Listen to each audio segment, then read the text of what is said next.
Welcome back to Ride and Laugh Podcast. If you love mountain biking, you are in the right place. Today's Ride and Laugh episode is a short and sweet, quick rip to keep the Stoke going and the vibes high. Let's drop in. Sage, got to keep the podcast going, even if we're on vacation, even if we're out sick, even if we're on a mountain bike trip. We got podcasts for our listeners. Can't let them down. And we're not. That's right. That's right. Yes. That's right. It's going to be awesome. It's going to be fun. It's going to be quick. Let's get into it. Yes. Something that you and I have not really talked at length on, but hold dearly in our heart is slow speed tech. We mention it all the time. Slow speed tech. What do we mean by mountain biking slow speed tech? What does that mean to you?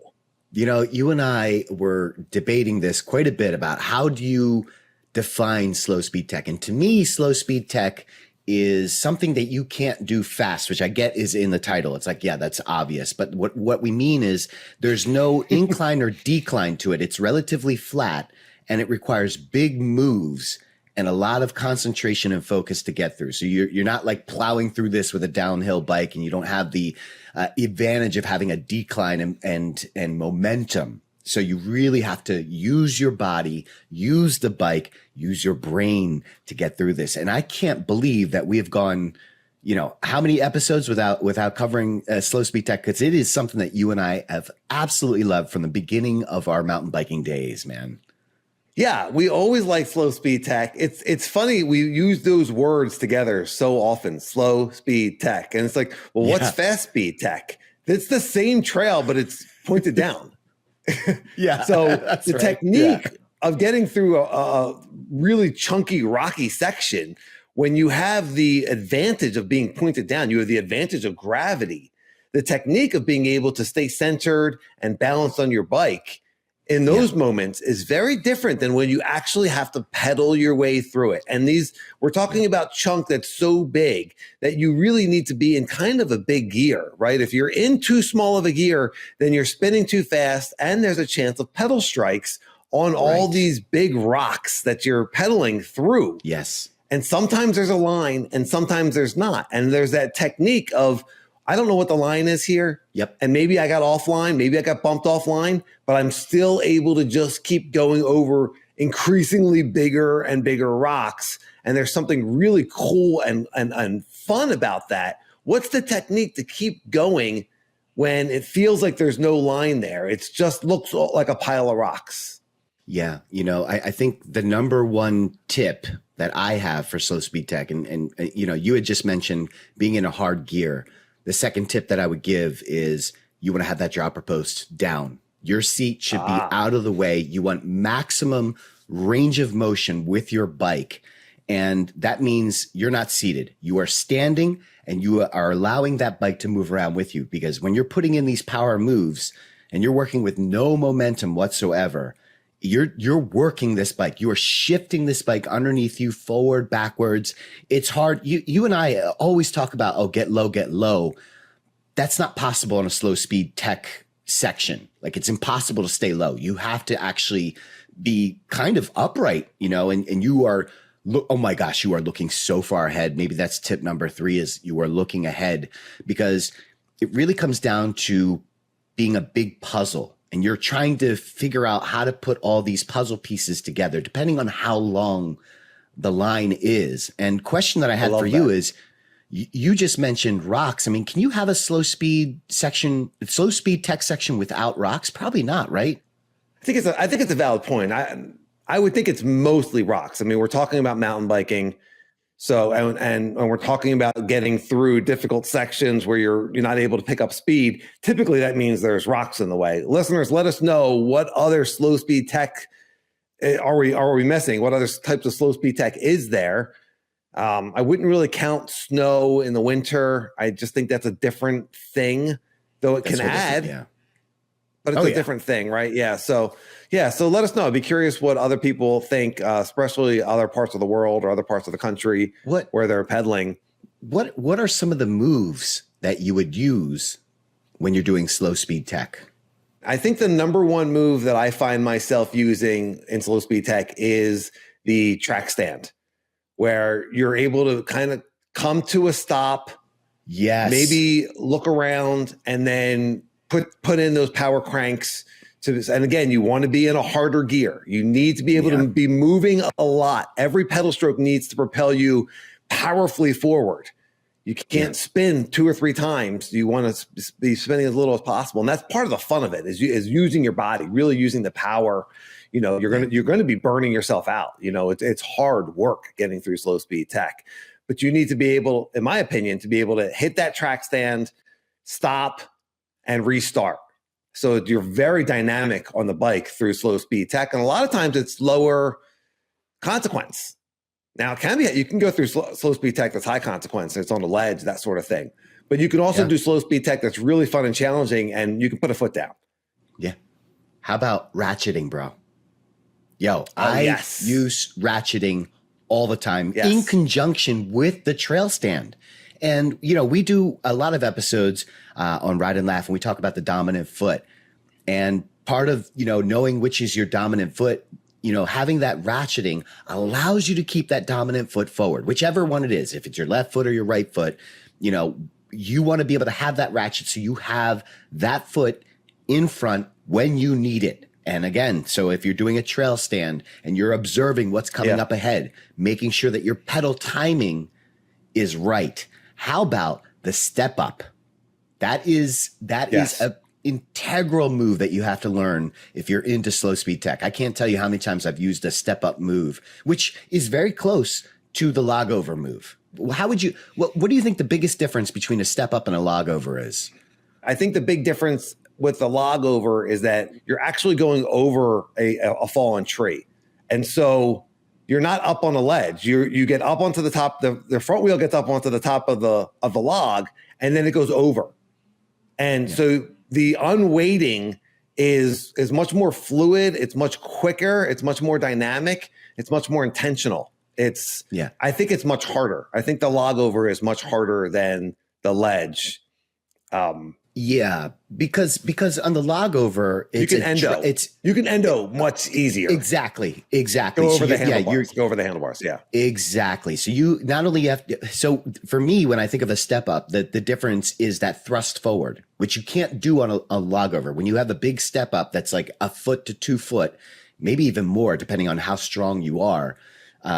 That when you place that front wheel onto the rock or whatever it is, that ledge, you have this thrust forward move, which you can't really do on a log over, because if you thrust forward, you will go over the bars. So I think that's a pretty big difference. And, you know, one of the things that I look for in a log over type of move, we're saying log over, but you can have a rock over too. We've hit rocks that require that same log over technique, but it's a rock. And one of the things that I look at is the size of it. You know, if I know that it is less than or around the size of my front wheel, I know I don't have to worry about having an OTB moment. You know, when it starts to become bigger than your front wheel, then what you have to do is actually apply a pedal kick type of motion. So as you are thrusting over this object, if it's a log or if it's a rock, there has to be a pedal kick type of move where you actually pull the front up and you're thrusting forward at the same time. It's a really complicated technique. If you're listening to this on a podcast player, I will have video of Dan and I doing this technique of like doing just a log over or just this thrust forward move. And it's something you have to practice, man. Yeah. Ride and Laugh 1 in Gmail and YouTube comments. Let us know if you want us to get more into log overs. It's not something I see anymore here in the Southwest, but certainly something we saw a ton in the Northeast. And having that skill set really does help with mountain biking in most of the world where there are trees. And it really does add a lot of confidence on a lot of other type of tech. If you can do the log over, then it really opens up a lot of other skills. And slow speed tech is similar, right? If you start practicing slow speed tech, those skills are going to translate in your regular trail riding. We were talking about the other day where I got up onto that rock pile at Gold Canyon. And so previous 2 times I had gotten up onto it. I got up onto it with speed. It's very rocky. It's very janky. I got up onto it with speed and I was able to drop. There's a drop at the end, downward facing drop at the end. I was able to drop off it very neatly. Well, this last time I did it, I got up and there was a cactus right in the way. And I kind of swerved at the last minute and I didn't have speed. And so now here I am. I'm kind of in slow speed tech mode, getting over this pile of rocks, and I'm on the line, the drop line. Now I put it in a big gear because I knew there was rocks coming. So I put it in a hard gear and I got to the end and it's a drop. And if I just kept pedaling, it would have been a really bad crash. And instead, I was able to unlock that pedal kick and I'm able to get that front wheel out. So now I've created my own momentum for the drop. I end up dropping to safety. And I was like, wow, that totally just saved me. But there's a slow speed tech move that just came into my trail riding. And I just kept on going. So these things are totally translate into your day-to-day trail riding.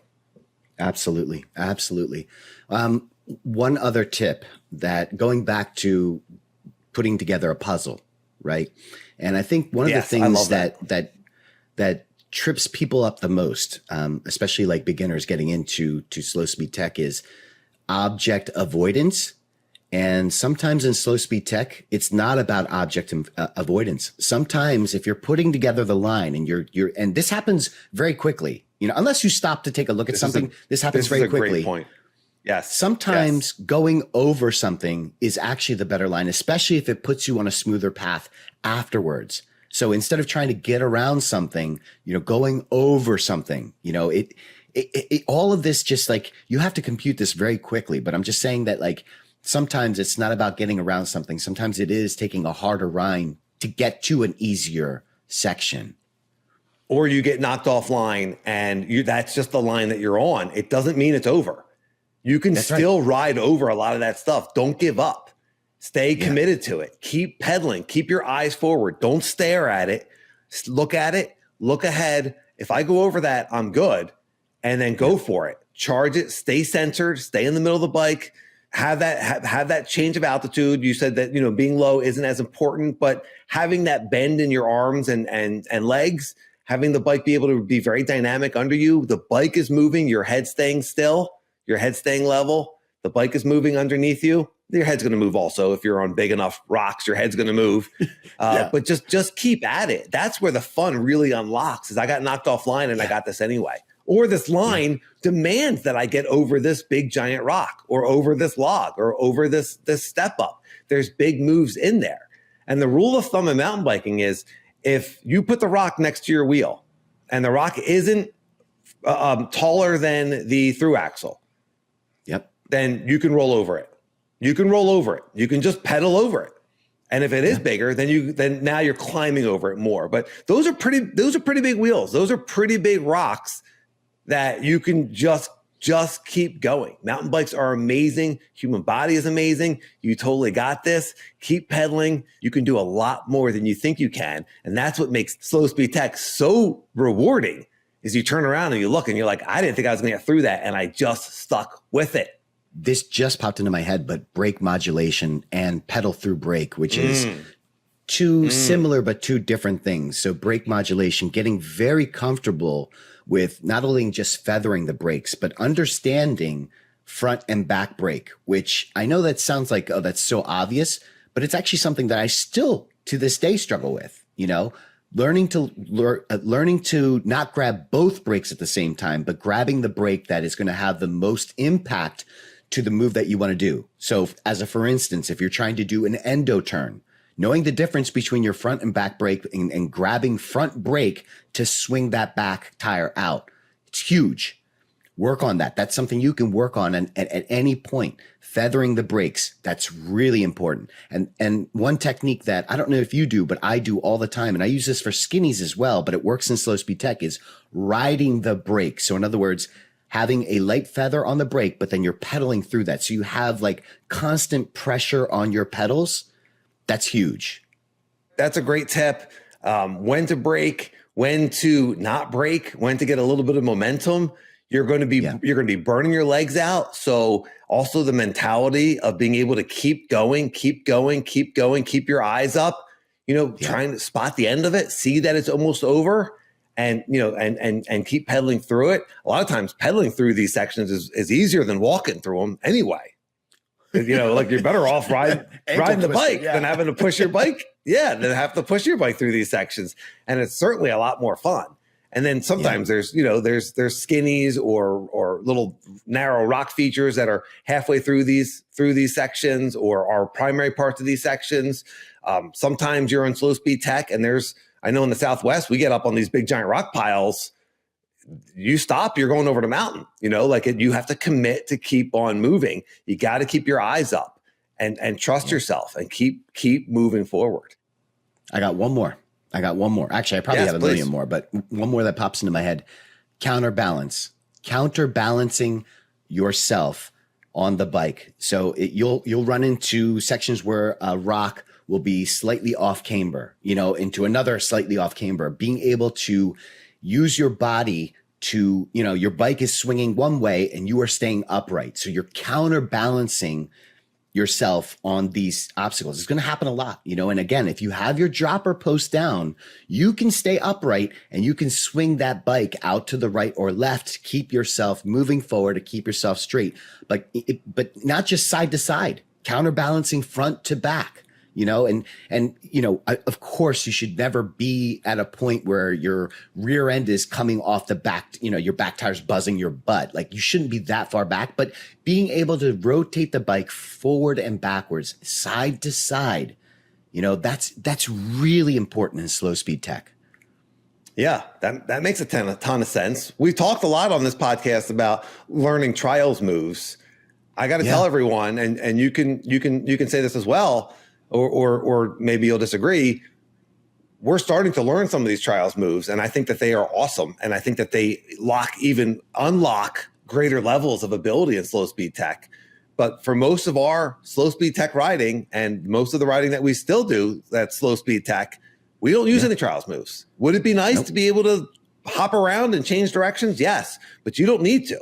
In mountain biking, you don't need to have that in your bag. It's a cool thing to add, but that's a great point. You can just be a regular mountain biker. Yeah. Yeah. It really, a lot of this stuff, we just talked a lot about, physical moves and techniques, but you had briefly mentioned it, but mindset is a huge part. You gotta want it. There's gotta be that, we've talked about having that dog, and that's what it takes. It's like a technical climb, it's like that same mindset. You gotta want to do this, and it is an acquired taste, but I got to tell you, there's no better feeling than getting to the end of a slow speed tech section. And you just you turn around and you're like, oh my gosh, I can't believe what I just did. It is just as thrilling for me as doing an awesome downhill drop or a big jump. Like, I just turn around, let's fist bump, let's high five. It is such a great feeling, man. It challenges you in so many different ways, and it's physically challenging as well. It's mentally challenging. There's the bike skills. There's the fortitude to keep pedaling. There's the not giving up when it hurts because it's burning. I think about the boulder field, the 10-1 boulder field at Mount Penn that we do all the time. It's got so many different moves in it, and it's really hard. Forward and backwards, they're starting to play with that now. Like, it's so difficult, but it's so rewarding when you get through that line, or you get halfway through it, where you get over one rock that you've just been working on. It's fun. It's rewarding. We're unlimited. Mountain biking is fun. It's for progression. It's just like life. I love it. Yes. Anything else to add? Any questions for our listeners on slow speed tech? Yo, tell us what we missed. Tell us what we missed. Yes. But yep. Yeah. Tell us what we missed. Tell us what you love. Tell us just some of your favorite lines. We want to hit the road. Where's some of the best slow speed tech? We've mentioned Frederick Watershed. We've mentioned National Trail at Arizona. We talked about Gold Canyon. There's tech all over Arizona. There's tech all over Pennsylvania. There's so much that we love. Mount Penn has a ton of slow speed tech. But listener, where's some of your favorite slow speed tech? What are some of your favorite lines? I know there's some iconic things out there that we would love to try someday. So everyone, thank you for listening. If you're still listening, you're definitely one of us. You love mountain biking. You love riding bikes. Please rate and subscribe on your podcast player. Gives us a thumbs up on YouTube. We appreciate you. Gratitude. There's a super thanks button there if you want to give a little extra to the Ride and Laugh. We appreciate everyone. Have a great week. Ride and Laugh. I'll see you, everyone.